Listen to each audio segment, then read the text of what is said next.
Hi, my name is Charlie Frierson, and I'm from EFD 615, and I'm presenting Module 4. I'm doing a PowerPoint presentation for the Comprehensive School Improvement Plan, better known as the CSIP. First, let me talk about the demographics of my school. Mary Mcleod Bethune Middle School, overall performance is 13% higher than the average middle school in Georgia, which is very good considering that it is a large population. The student academic growth is higher than 18% schools in Georgia, which is moderate. And overall, 51.2% of our students are reading above grade level, which in a Title I environment is very complicated, which I will get through and talk about later. The school rating right now on the Georgia state level is a 2 out of 5, which isn't great, but isn't bad. Also, the Georgia state overall is a 2, and the DeKalb Middle School is ranked a 3.2 out of 5. But the overall public school rating is a 3.7 out of 5, which technically is above average, but most public schools in the state of Georgia are around a 4 to a 5, closer to a 5, which is above average because we have a very good public school system. Now let's talk about the enrollment. It is 88% Black, 7% Hispanic, 3% Asian, and 2% white. Like I spoke about before, this is a Title I school. It is economically disadvantaged, so 63% of the students are either on government funding, getting school lunches, and not being able to have the resources that are normally given to each student, while 37% are, as most people would say, above the curve in our school. Also, my school has 862 students, which technically is large for a middle school in DeKalb County, where there is a total of 12 middle schools. We are one of the top 5 ranked population-wise schools in the whole county, including high school. So we have a very large enrollment. Now, at my school, it has 84% without a disability, but we also have 16% with a disability that either have some form of emotional or physical disability that is not able to be on the hallway and have special teachers for that. The majority of the students at my school speak English, that's 93%, and 7% are ESL students, where we have ESL classes and a curriculum where they try to just bridge the curve and get everybody up to par. Now, let's get into the comparison between the CSIP plan of the authors and the one from Bethune. As you can see, step 1, you're getting ready for the continuous improvement. The author states that it's a heavy involvement, commitment, support of stakeholders, has stakeholders making decisions, all members should be in training. But at my school, Bethune, we have all the major stakeholders involved, which includes the assistant principals, to the counselors, to the principals, as well as a special committee that is selected throughout the school year. We have meetings with the team to make a plan. We include a various amount of people from the community, preferably some parents that have students that have gone there or have students that are currently involved. Also, the district requires training. Every teacher is involved in some form of planning and curriculum training, and we do that. And as a physical education teacher, I even sit in on meetings and learn the difference between how to get these plans involved, because it's a group family effort when you're in one of these schools. A resolution to get to that point, we have to keep our school involved. We have to have continuous updates from our stakeholders, which at times it can be every 2 weeks or once a month. And also, you have to add another person, in my opinion, to the committee who isn't a parent. Step 2, let's clarify the school mission and core beliefs and core values. The authors, I agree with. You create a mission, you use the mission in all decisions. Even modifying the addition should be a fixed and permanent solution. At my school, we keep the mission visible and evident throughout the school. It's all around the school, even in the libraries, to the front hallway, to even all the way back to the gymnasium, to know everybody is one big happy family and we're trying to get everything together. We give the info to the parents, and the school is consistent and constant with our values. We have the same core values that is given to us from the county, and also we add a couple just to bridge the gap between Title I and the regularly funded schools. Another solution, we have to probably do more handouts on a weekly basis from the students to their parents, so they're more involved instead of getting the monthly updates. And also add implementations. As a educator myself, I also see the curriculum changes day in, day out, so you always have to stay above the curve and never want to be left behind. Step 3, let's establish the process. Establishing the process is very huge in how your school and your CSIP plan will work together. The authors think internal commitment, support by school, and district stakeholder group, decision made by majority, and teams going into training. Which I stated before, Bethune goes into training, all stakeholders are included. We have a meeting with the team and with parents, and the entire district will have to attend the meeting. As I stated before, we are all hands on deck in the Title I environment, where we basically go by the same motto, no child shall be left behind in our school. That is a big thing for us, and that's big.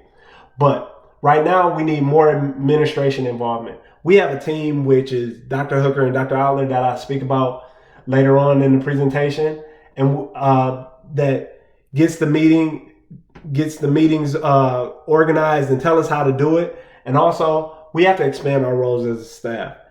I may be a PE teacher, it might be an English teacher, it might be a history teacher, but you all have to have the same core values to get everything on board and maintain with the district lessons. Every time the district comes up with something, you have to be up to par with it and maintain the same rules and regulations. Now, step 4, you have to develop a plan. You got to evaluate and examine the evidence and have stakeholders implement change. That is what the authors say. At Bethune, we meet at the end of every year and develop a plan. Our plan might change year to year, or possibly due to the students that we have, we might keep the same plan, because if it's not broke, let's not try to reinvent the wheel. We have monthly meetings throughout the school year, and stakeholders make changes due to the climate. Our climate changes because we're in one of those environments where every day is something new and you always have to stay on your toes. But a big resolution between the two that I think we have to develop a bigger team and implement the plan to improve. Instead of having 2 administrators going over the plan and delegating the responsibilities, I think we need a plan of probably 10, so we can get more eyes and ears on the situation, so 2 people aren't overworked throughout the process. And on step 5, let's reflect. The authors state that the problem is assessing the research that can be used, take initiative and find resources. Leadership should have support.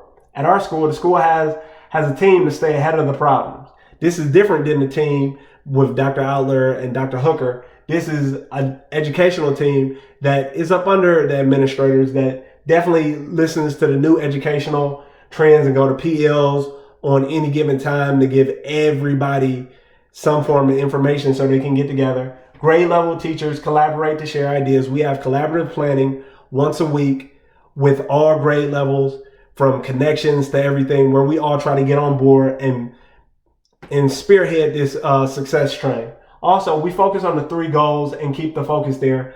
That's our English, history, and science. Those are really big in our school. And also, in the past year, we've added mathematics and moved out of our history, because math, as people have stated, is becoming one of the lost arts that students are not very good at. So we're trying to focus on that. And resolutions, we have to continue with the same plan. We basically do the same thing as the authors, but it's directed for our school and no one else. And add more time for implementation. In our school, we're kind of trying to beat the curve, but if we take more time, we could get more stuff done instead of just trying to follow the district at every single time.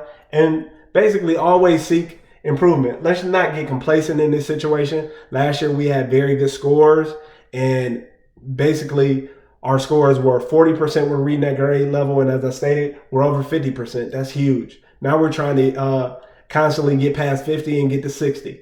The whole purpose is to get 75% or above to be at reading level and be at a good level for our students to be prepared for the future on the middle school level.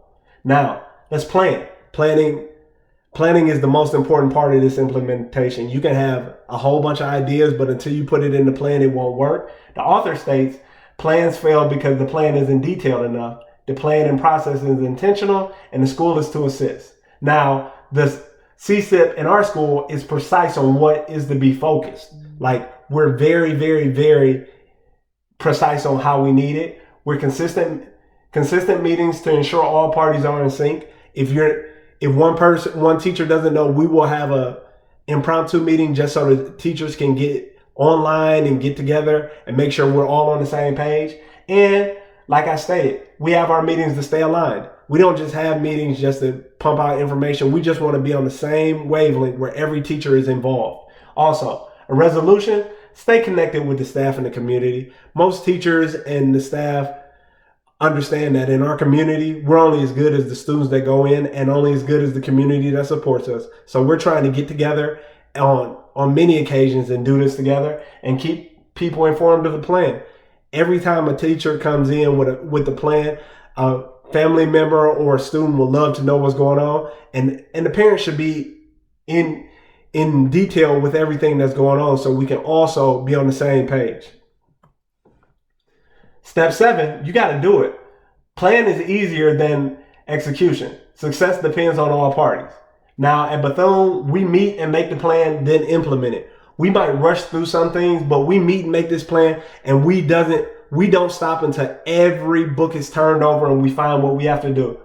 Now, another thing is not all parties recognize the importance. So me as a physical education teacher, my first year teaching, I didn't understand how big this implementation of the whole school plan was. I was kind of in my bubble of physical education. But after years of teaching and getting in the craft, I started to understand that the importance is for everybody to be on the page. So for me to have a curriculum, I have to be able to make sure that my kids can read and write and understand what's going on. So when I put stuff on my board in my gymnasium, we're ready to and prepared. Honor all parties and show appreciation. That's a big thing in our school. We honor every party, from either the physical education department to the art department to the English department to the special ed department in the back, because it's all one big cohesive unit, and that's the only way we can get together. We have to resolution would be to continue to involve the stakeholders from the administrators and let what's going on throughout the school instead of just a two-party team that leads us. Follow the leaders on the staff.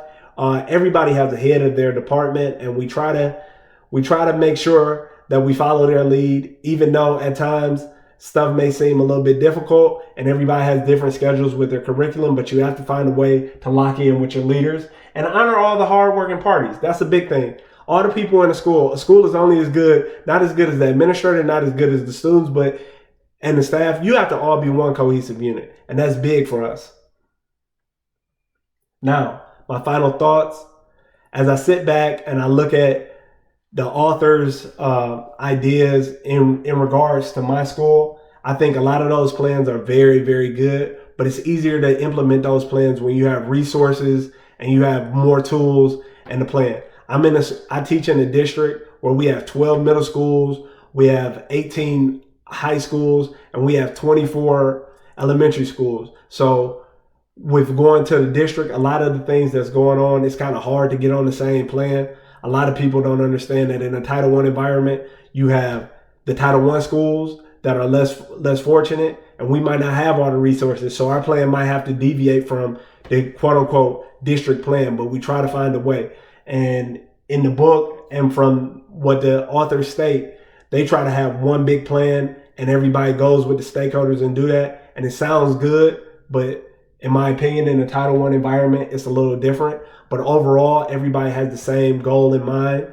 And it's all about improving the school and improving the environment and climate. So the teachers will want to come into work and the students will love to be taught. A big thing in Bethune Middle School, we might be less fortunate, but we try to compete on all different levels.